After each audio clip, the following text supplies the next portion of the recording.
मैं कुंवर आरिफ अली खां आपसे मुखातिब। आदाब, नमस्कार। तासीर की खबरों में आपका खैर मकदम स्वागत। उत्तर प्रदेश के जनपद प्रयागराज में पत्रकार विकास परिषद का 5वां राष्ट्रीय सम्मेलन हुआ। सम्मेलन में राष्ट्रीय अध्यक्ष आसिफ अली साहब ने पत्रकारों के हित के लिए क्या कहा, देखिए प्रयागराज तासीर न्यूज से रजनी रावत की लाइव रिपोर्ट।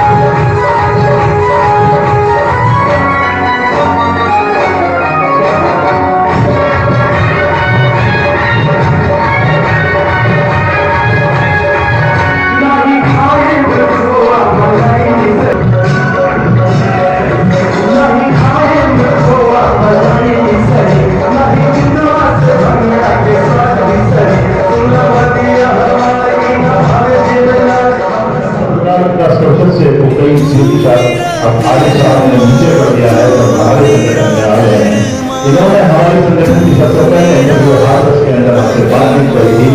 हमसे ये कहा था, आगे साहब की एक शब्द मुझे याद आ रहा है कि पहला सम्मेलन आपका है कि जो आपने हाउस के अंदर की घोषणाएं करी है पूरी हुई है नहीं। सबसे पहला सवाल आगे साहब का ये था, जब आने तो उनकी घोषणा हमारी हो सकती थी। आगे साहब ने देर से आए मगर दुरुस्त आए, तो मैंने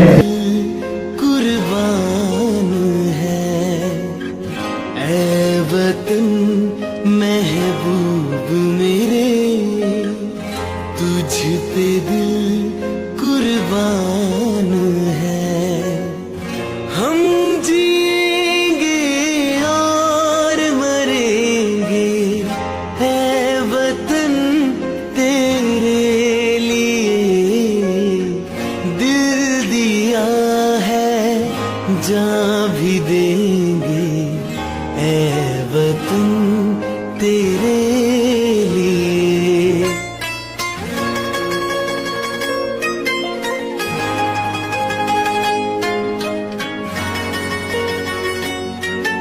और मरेंगे है वतन तेरे लिए। दिल दिया है जान भी देंगे है वतन तेरे लिए।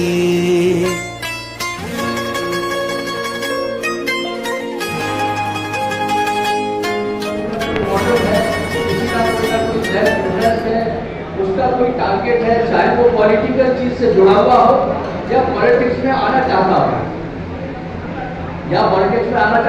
लेकिन मैंने यहाँ देखा कि आसिफ साहब का सबसे बड़ा टारगेट ये था कि जो पत्रकार लोग चाहिए उसको लीडरशिप देनी चाहिए। अगर हमारा लीडर मजबूत है और उसकी सोच भी मजबूत है तो निश्चय हम लोग एक सही टारगेट पर पहुंचेंगे।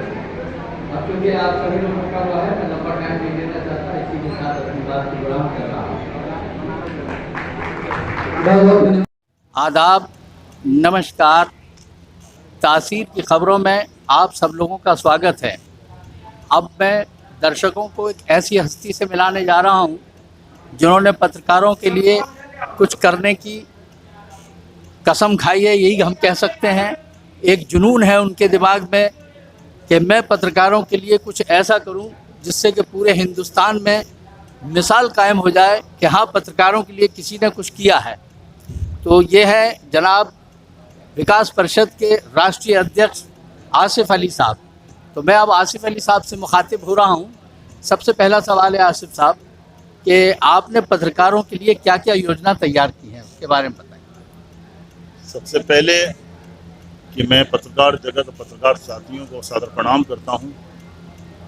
दूसरी चीज़, मैंने ज़रूरत आज के दौर में हिंदुस्तान के अंदर एक संगठन की पड़ती है। बहुत से संगठन हिंदुस्तान में चल रहे हैं। आज ये 9 महीने का बच्चा और काफ़ी बड़ा नज़र आ रहा है और 9 महीने के अंदर हमने विकास कार्य पत्रकार विकास परिषद के पत्रकारों के लिए जो जो योजनाएं हमने बोली हैं हर सम्मेलन में, 5वां सम्मेलन ये हमारा है 9 महीने में, जो आपका 10 साल में भी 5 सम्मेलन किसी भी संगठन में नहीं हो पाते हैं, 9 महीने में 5वां सम्मेलन ये हमने प्रयागराज में कराया है। एक सबसे बड़ा प्रश्न ये उठता है कि जितनी भी चीज़ें सेमी गवर्नमेंट कर रही हैं उसी टाइप की चीज़ आप करना चाहते हैं। ये इतनी सारी चीज़ों को बखूबी निभाने के लिए एक बहुत बड़े टारगेट की और बहुत बड़े पैसे की ज़रूरत होती है, तो आपके पास फाइनेंस के बारे में या इसके बारे में क्या हुआ है? देखिए, जहाँ तक फाइनेंस की बात है तो सहयोग सारे संगठन के पदाधिकारी का हमें मिला। हमारे राष्ट्रीय संरक्षक जी लायंस ऑफ इंडिया से अभी रिटायर हुए हैं, मात्र 2 महीने हुए हैं। सबसे बड़ा सहयोग लखनलाल मिश्र जी का है। इसके अलावा हमारे DK मिश्रा साहब का है, चक्रवाणी चक्र जी का है। ये सबके सहयोग से, सबके कार्य से पत्रकार विकास परिषद चल रहा है। अभी हाल में जो एम्बुलेंस का हमने हाथरस में वादा किया था, बनारस में उसको हमने दी है, और लखनलाल मिश्रा जी की ही बदौलत थी कि राष्ट्रीय संरक्षक जी की, राष्ट्रीय संस्थापक जी के आदेश अनुसार अशोक सक्सेना साहब की कि ये बनारस में हमने एम्बुलेंस सेवा दी है। फ्री यात्रा रोडवेज की हमने अभी बात हो गई है डायरेक्टर ऑफ बोर्ड से लखनऊ में, जिसमें आधा जो उसका रेंट है तो वो पत्रकार विकास परिषद देगी और आधा गवर्नमेंट देगी। ये 2022 से हम शुरू कर रहे हैं। गवर्नमेंट पूरा टाइप अप में है आपके साथ? हमारे बात तो हो गई है, चल भी रही है, और हमारा इसमें दिसंबर तक हमें लेटर इशू हो जाएंगे। 22 की जनवरी से हम स्टार्ट भी कर देंगे। हर जिले के अंदर 5 पत्रकार हम पत्रकार विकास परिषद के ले रहे हैं। आपने एक बार ये घोषणा की थी कि कोई गरीब पत्रकार है, उसकी बहन बेटी या किसी उसके लिए कोई भी ऐसा सहयोग देने की जब ज़रूरत पड़ेगी तो हम उसका देंगे। क्या आपने इस बीच किसी के लिए ये बात की है? आज ही करी है हमने। जो अभी बहुत अच्छा सवाल आपने ये करा है, आपके चैनल के माध्यम से भी मैं इस बात को कहना चाह रहा हूँ कि पत्रकार विकास परिषद ने शुभम शर्मा नाम के यहाँ के पत्रकार साथी हैं, बहुत गरीब परिवार से हैं, और उन्हीं से उनके परिवार का पालन पोषण किया जा रहा है कि शुभम शर्मा को हमने 50,000 रुपये की घोषणा करी नहीं है, दिए हैं, आज ही दे भी दिए हैं।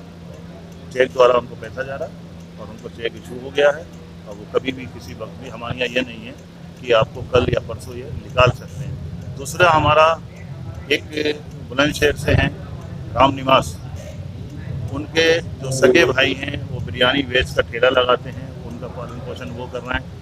उस गरीब परिवार को भी हमने 50,000 की घोषणा नहीं करी है, हमने दिए हैं, इसी मंच से दिए हैं और आज ही दिए हैं।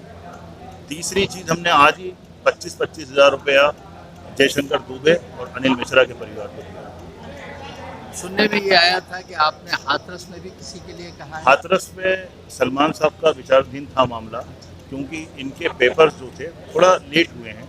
अभी अभी राष्ट्रीय संरक्षक जी से हमारी बात हुई है कि ऊपर वाले पे भरोसा है और हो सकता है सलमान के लिए भी एक अच्छा और भलाई में काम होगा। बहुत जल्दी संदेश होगा। 2-4 घोषणाएं हमने हर सम्मेलन में एम्बुलेंस सेवा कर दी है, 50,000 की दहेज की सेवा पूरी कर दी है, 25,000 रुपये मृतक के परिवारों को दे चुके हैं। आसिफ साहब ने अब तक जितनी घोषणाएं की हैं वो लगभग, जैसा कि आसिफ साहब बता रहे हैं और देखने में भी आ रहा है, वो लगभग पूरी हो रही हैं। उन्होंने बताया है कि हमने अभी 3 लोगों को ये सारी पंच द्वारा पूरा अभी वो किया। तो मैं इस मामले में आसिफ साहब को बहुत बहुत बधाई देता हूँ कि कम से कम उन्होंने जो बात कही है उसको पूरा किया भी है और पूरा करने की कोशिश कर रहे हैं। तो मैं अपने चैनल के माध्यम से अपने सभी दर्शकों को ये बताना चाह रहा हूँ कि शायद अब पत्रकारिता के क्षेत्र में कोई ऐसा मसीहा आ गया है जो पत्रकारों के लिए कुछ करना चाहता है। इसी के साथ तासीर की खबरों में आप लोगों का फिर दोबारा से स्वागत है। मैं अब अपनी उसको विराम दे रहा हूँ। मुलाकात राष्ट्रीय प्रवक्ता विकास परिषद के जनाब चक्रपाणी साहब से करा रहा हूँ। चक्रपाणी साहब भी एक ऐसी हस्ती हैं जिनका एक महत्वपूर्ण योगदान इस संगठन के साथ है। तो चक्रपाणी साहब ये बताइए कि आपकी विचारधारा में कब से आप आसिफ साहब के साथ जुड़े और क्या सोचकर आपने पूरे संगठन को तैयार किया? देखिए, जहाँ तक आसिफ साहब से जुड़ने का सवाल है तो एक लंबा अरसा हो गया। चूँकि एक ही ज़िले से हम दोनों आते हैं, तो पत्रकार होने के नाते एक दूसरे से जुड़ाव, तो मैं समझ रहा हूँ 2 दशक पुराना और बल्कि उससे भी ज़्यादा हो गया। लेकिन जहाँ तक पत्रकार विकास परिषद का ताल्लुक है, तो मैं लगभग कोई 8 महीने 9 महीने पहले जब ये संगठन अस्तित्व में आया उत्तर प्रदेश के अंदर, बस तभी से मैं इसमें सक्रिय हूँ। जी। चकवाणी साहब, एक बात ये और बताइए कि और पत्रकारों के लिए आपके दिमाग में क्या क्या योजना है और आप उनके लिए और क्या करना चाहते हैं? ये बहुत अच्छा सवाल है। जहाँ तक पत्रकारिता के क्षेत्र में जो हमारे पत्रकार बंधु हैं उनके लिए योजनाओं का सवाल है, तो मैं आपके चैनल के माध्यम से ये बात जनता तक और सरकार तक ये पहुँचाना चाहता हूँ कि पत्रकार एक ऐसा हस्ताक्षर है, एक लोकतंत्र का एक ऐसा स्तंभ और ऐसी व्याख्या है जो कार्यपालिका, न्यायपालिका और विधायिका तीनों में सामंजस्य बैठाता है। और इस नाते से एक पत्रकारिता करने वाले व्यक्ति का एक बहुत बड़ा योगदान लोकतंत्र में होता है। मैं तो यहाँ तक कहता हूँ कि आज पत्रकार को बचाने की ज़रूरत है। पत्रकार बचा तो पत्रकारिता बचेगी, और जो पत्रकारिता बची तो संविधान बचेगा, और जब संविधान बचा तो ये लोकतंत्र, ये भारतवर्ष बचेगा। मेरा ये मानना है। बहुत बहुत शुक्रिया चकवाणी साहब, आपने पत्रकारों के लिए इतनी सारी बातें बताई। हम अपने चैनल के माध्यम से आपका दोबारा शुक्रिया अदा करते हैं। जी।